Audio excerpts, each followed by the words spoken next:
BR de volta, o assunto por aqui agora é carne bovina, produção de carne bovina principalmente. Vamos falar também de outras proteínas, mas principalmente carne bovina tem tudo a ver aqui com o canal do Boi. Para falar a respeito deste assunto, nós vamos conversar ao vivo pela internet com Wagner Yanagisawa, ele que é analista econômico do Rabobank Brasil. Esteve num importante encontro nesta semana com outros colegas dele, eu participei também juntamente com outros jornalistas, e vários temas foram tratados, produção de grãos, produção de café, de proteína, e a gente trata agora a respeito de proteína. E um dos assuntos que me chamou a atenção, Wagner, é a percepção de uma redução, ainda que pequena, da produção de carne bovina aqui no Brasil em tonelada equivalente carcaça, né? Algo que é esperado por conta de uma oferta também menor de animais à disposição para abate. Essa redução que a gente deve ter, é observado até por conta do abate de fêmeas, como é que ela vai refletir nas exportações brasileiras e também na disposição de carne bovina para o consumo doméstico? Boa tarde, seja bem-vindo. Opa, boa tarde, Fabiano. Obrigado pelo convite de estar aqui. É sempre um prazer estar com vocês aqui, dividir nossas visões de mercado. Bom, de fato, a gente está trabalhando com um cenário base no ano que vem, onde, de fato, vai se consolidar essa questão da inversão do ciclo pecuário. Vamos ter menos fêmeas aí para os abates. Então, com isso, a gente vai ter uma redução, né, uma queda aí na oferta no comparativo anual, depois aí de 2 anos, pelo menos, de aumentos realmente bem significativos, tá, em termos de oferta. Então, inevitavelmente, né, no cenário de restrição de oferta, a gente deve ver preços maiores, o que de fato já tem acontecido de forma aí, fantástica, vamos dizer assim, para essa última metade do ano. Num cenário onde, para o lado da demanda, a gente entende que para o mercado de exportação, realmente vamos continuar com níveis aí de demanda realmente sustentáveis.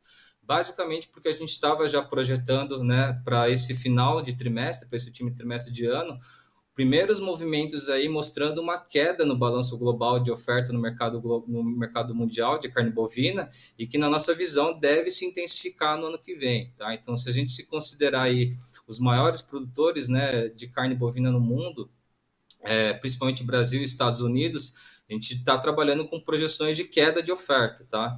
Brasil, uma queda aí de 5% com relação ao ano, esse ano. Estados Unidos, uma queda aí na casa de 3,2%, tá? Muito parecido com a situação do Brasil, abateram muitas fêmeas, estão com um dos menores níveis, né, de estoque de fêmeas dos últimos 50 anos. Estão se fazendo um esforço realmente maior para aumentar o peso de carcaça dos animais. Isso tem dado resultados positivos para esse ano, deve cair na casa de 1,5% a 2%. A oferta, a gente inicialmente estava trabalhando com um cenário de 4%, mas para o ano que vem, por conta dessa limitação ainda de matrizes reprodutoras, né, para a produção de bezerro, mais uma queda de 3,2%. Então, um mercado global ainda com uma queda de oferta. Então, Brasil, por conta de biossegurança, por conta de preço, né, e potencial de oferta, deve ter mais um ano aí de aumento recorde no volume de exportação. Grande ponto realmente de desafio e de atenção para o lado da demanda vai ficar para o mercado doméstico, né? Num cenário onde os custos da alimentação da ração, né, deve se manter mais ou menos estabilizados dos patamares agora que a gente tem visto na segunda metade desse ano, a competitividade com relação às proteínas mais baratas, né, principalmente frangos, suínos e pescado, vai aumentar e muito provavelmente a gente deve ver uma migração de consumo de parte da população que deve trazer uma queda aí em termos de consumo per capita, que a gente está projetando uma queda de pelo menos 6% a 7% no ano que vem com relação a esse ano, tá? Então, esses 2 anos que a gente está vindo aí de uma recuperação bem forte no consumo per capita, deve se interromper no ano que vem por conta de melhor competitividade com relação às proteínas mais baratas, que vai ter na adição dos custos mais importantes, ou mais importante, né, que é a ração em patamares ainda competitivos, não só para ofertar no mercado interno, mas para o mercado de exportação, porque vale lembrar que suínos e frango deve fechar esse ano com patamares recordes aí em termos de volume de exportação, tá? Wagner, o primeiro questionamento, eu vou pegar aqui a questão do consumo interno no Brasil.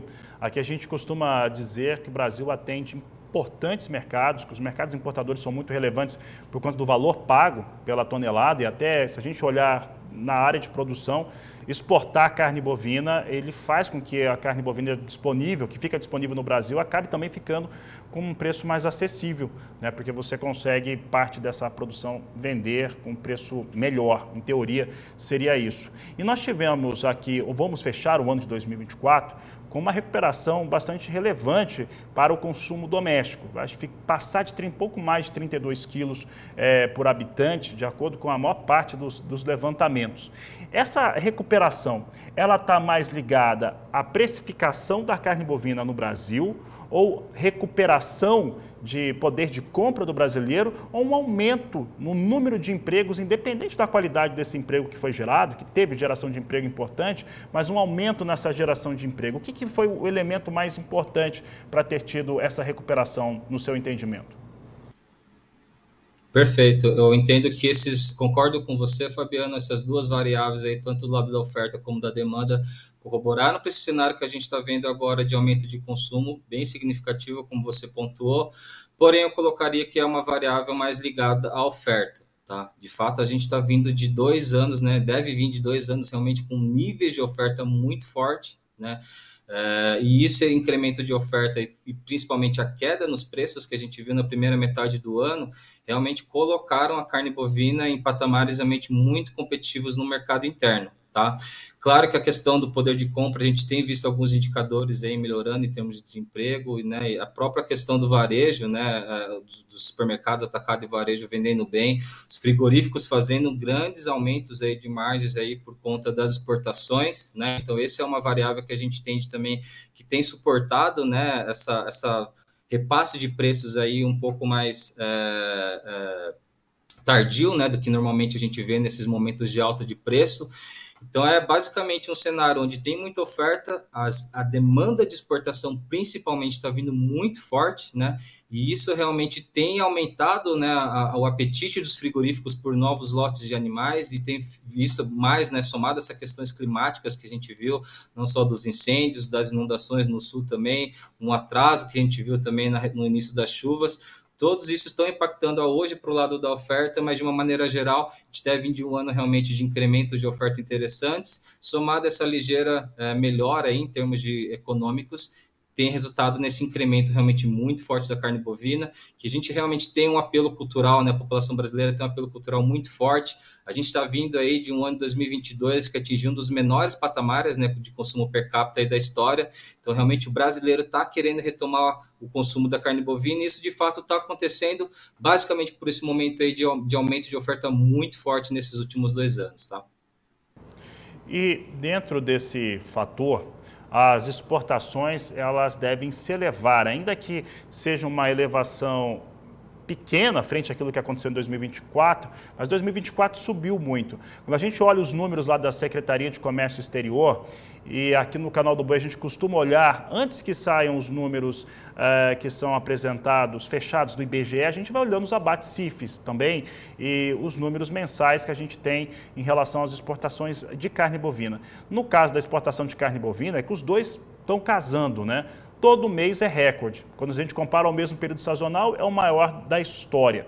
No próximo ano, a gente enxerga, e a gente viu também os números do Rabobank que acabam concordando com isso, uma redução no volume de abates e as exportações aumentam um pouco. Não como em 2024, que aumentou muito, mas aumentam um pouco. Como é que deve ficar esse cenário de exportação frente ao volume de abates que já não vai ter uma participação de fêmeas tão efetiva? Perfeito. De fato, para o ano que vem, em termos de demanda, a gente está projetando que a gente vai continuar tendo oportunidades, né, principalmente por conta dessa queda nesse balanço global de carne bovina. Então, Estados Unidos, que é um grande exportador, já virou um net importador. A gente tem oportunidades, né, para avançar, conseguir alguns mercados aí de acesso com relação aos Estados Unidos. Próprio Oriente Médio, né, o Egito, que era um país que estava reduzindo um pouco, desacelerando a oferta, né, em agosto a gente conseguiu habilitações aí, né, para exportar carne com osso, Então, é uma variável importante, é um mercado historicamente importante.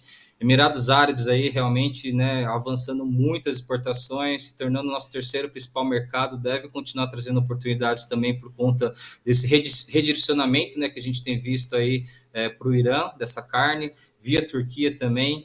Então, e a própria China, né? A China deve continuar o nosso maior player. Para o ano que vem, a gente está projetando uma queda de oferta de 0,5%. Tá? Estão passando realmente por desafios bem interessantes lá por conta da questão econômica, né? Mas nesse caso específico, esse ano, com relação ao Brasil, a gente de fato está despontando no mercado chinês em comparação com outros mercados, tá? Não só Estados Unidos, como eu comentei, né, reduzindo a oferta interna, então está reduzindo a exportação também, tem reduzido um pouco esses embarques para a China. A própria Austrália, né, um mercado muito grande que está recuperando ofertas esse ano. No ano que vem deve ser o único país dentre os 6 maiores que deve continuar avançando na oferta. A gente está projetando um incremento de 0,7%. Então, quando a gente olha as importações da China, né, a gente vê principais mercados reduzindo o volume e o Brasil se destacando, né, na contramão aumentando. Uma das principais variáveis que a gente entende que está acontecendo hoje, que deve continuar favorecendo o Brasil no ano que vem, é que o chinês, nesse período de desaceleração econômica, né, eles têm calibrado, né, têm pensado um pouco mais na hora de fazer os gastos, né, com relação às carnes, principalmente carne bovina. Tá? Um indicador bem interessante que a gente vê lá, que é dos cortes premiums, né, a carne de Wagyu no mês de julho teve uma queda no comparativo anual de 20%. Né? Resultado de uma queda realmente no lado da demanda que tem pressionado os preços. Né? Por outro lado, o Brasil tem tido uma adaptabilidade realmente muito interessante da carne brasileira, principalmente dentro do lar do chinês. Né? Então, nesse cenário de desaceleração econômica do chinês procurando mais valor pelo dinheiro, né, as carnes mais baratas têm ganho, né, uma certa atratividade em comparação com os cortes mais premiums. Né? Então, a gente justifica, além desse cenário de antecipação, né, já projetando esse incremento de preço a partir desse segundo semestre, vê uma questão realmente de ganhos, né, em termos de competitividade com outros mercados. Então, esse cenário, na nossa visão, deve se manter no ano que vem. É claro que essa variável, né, da econômica de poder de compra deve ser um fator ainda muito importante, mas no cenário onde a carne brasileira está realmente avançando muito no mercado chinês, né, e os preços continuam competitivos, apesar desse ligeiro aumento, né, mas a situação econômica no mercado da China, a gente entende que te deve ter mais um ano aí positivo aí em termos de exportação para o mercado chinês também, né, que hoje representa aí 44% de tudo que a gente está exportando. Então, apesar de a gente estar partindo de uma base comparativa realmente muito elevada desse ano, né, que a gente está vendo um incremento de pelo menos 28% aí até o terceiro trimestre, para o ano que vem a gente está projetando mais um incremento aí de exportação na casa de 1 a 2%, tá? Muito por conta dessa questão, né? Alta competitividade no mercado externo, né? Baixa oferta global de principais mercados, dando oportunidades aqui para o Brasil, né? Conseguir share de outros mercados, né? De outros destinos, principalmente de Estados Unidos, né? E mais o fator China, que realmente a gente tem se consolidado, né? Até 3 anos atrás a gente falava muito de um cenário de risco, né? Por conta dessa alta dependência. Hoje já tem um cenário de um pouco menor de risco, porque essa dependência a gente tem visto é uma dependência mútua, né? China representa 44% das exportações brasileiras totais e o Brasil representa 42% de tudo que a China está importando de carne bovina no mercado externo, né? Então, realmente é um cenário de dependência mútua que, na nossa visão, pelo 2030 deve continuar trazendo oportunidades, porque a gente está projetando que a dependência da China hoje do mercado externo, que gira em torno de 27%, deve aumentar para 30% até 2030. Né? Então, o Brasil deve continuar trazendo oportunidades aí para se consolidar ainda mais esse mercado chinês. O grande ponto de atenção, só para finalizar, Fabiana, é exatamente o que você pontuou na pergunta. Né? A gente deve ver cada vez mais um setor de exportação realmente competindo cada vez mais com relação ao mercado interno, né? Então, aquele patamar de consumo que a gente atingiu em 2006, que bateu um pouco mais de 42 quilos por ano, no médio e longo prazo a gente entende que a gente não deve conseguir retomar esses patamares de consumo, deve ser preenchido pelas proteínas mais baratas, não só por conta de um novo patamar de preço que a gente está trabalhando desde 2019, mas por conta de uma demanda externa que deve continuar aumentando ano após ano, né, pensando numa população global que vai aumentar, e os exportadores aqui, sem dúvida, preferindo, né, o mercado de exportação, porque as margens realmente são maiores. Né? Então, realmente vai ficar um desafio maior aí, não só para o curto prazo, mas para o médio e longo prazo, o consumo doméstico mesmo, né? Já que o mercado de exportação deve continuar positivo na nossa visão. Tá certo, Wagner. Para encerrarmos aqui a nossa entrevista, eu vou fazer um questionamento que é sobre uma variável que se tenta precificar. Agora há pouco a gente abriu o programa falando de mercado de soja e o analista convidado, ele estava traçando um perfil com eleição de Donald Trump nos Estados Unidos e perfil de Kamala Harris em relação ao mercado de soja e em relação ao comportamento da China, principalmente. Eu vou trazer esse comparativo aqui para falar de carne bovina e eu vou lembrar alguns dados, né? O Departamento de Agricultura americano, no começo desse ano, falava a respeito de um estoque bovino que é um dos menores desde 1951, se eu não estiver enganado, acho que essa que é a data. Isso mostra uma capacidade bem inferior de produção de carne bovina e que eles ainda estão, vai coincidindo, né? De estarmos num momento de baixa oferta de animais, dois dos principais fornecedores de carne bovina do mundo. Essa questão da eleição norte-americana, sendo Trump, sendo Kamala, mas principalmente se for Trump, isso traz uma mudança de comportamento em relação à China nas suas aquisições. Essa mudança de comportamento, ela pode também, no caso das carnes, de uma maneira geral, bovina, suína e de frangos, trazer algum efeito aqui no Brasil, aí direcionando para a produção de proteína? Perfeito, Fabiano. Eu acho que é muito interessante esse ponto, né? A gente entende que essas variáveis geopolíticas realmente vão continuar impactando o mercado, não só de boi, né, mas de proteínas animais de uma maneira geral, não só pelo potencial disruptivo, mas também por conta do grau de previsibilidade que realmente é baixo, né?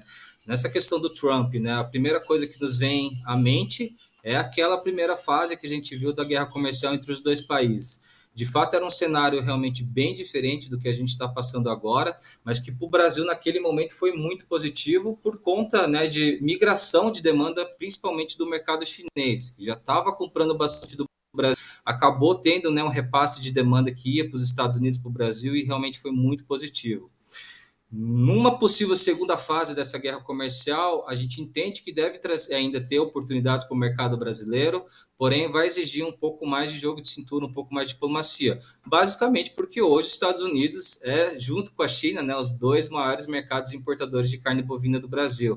Claro que são aí em patamares realmente bem diferentes, né? Estados Unidos aí 10% do que a gente exporta, a China 44%, então em patamares realmente de grandeza são diferentes. Mas é um mercado que tem se adaptado realmente muito bem ao que a gente tem de oferta, né? Que é essa carne do dianteiro para a produção de hambúrguer. A gente tem visto aí, mesmo com não tendo uma tarifa específica, mesmo com a incidência de uma tarifa de 26,4%, a gente tem conseguido elevar o volume de exportação para os Estados Unidos, né? Então, nesse último mês de setembro, foi o maior volume do ano exportado, o maior volume da história exportado para os Estados Unidos em termos de volume, né? Então, a gente entende que pode ter um cenário aí onde a China comece a aplicar novas tarifas, isso pode acabar repassando, em tese, né, uma demanda que era dos Estados Unidos para o Brasil, mas como eu já comentei, os Estados Unidos já está, durante todo esse ano, reduzindo, né, a oferta de exportação, não só para a China, mas para outros mercados também.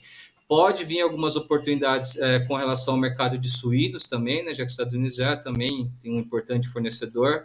Vai exigir um pouco mais de diplomacia, né, para a gente acabar não favorecendo, né, um lado ou outro e acabar prejudicando um dos lados das exportações. Mas a gente entende que no cenário onde os Estados Unidos deve ter mais um ano de queda, né, de oferta de carne bovina, o rebanho de carne, a produção de carne suína lá, né, está vindo de um ano de 2023 de uma queda realmente muito acentuada no rebanho de matrizes.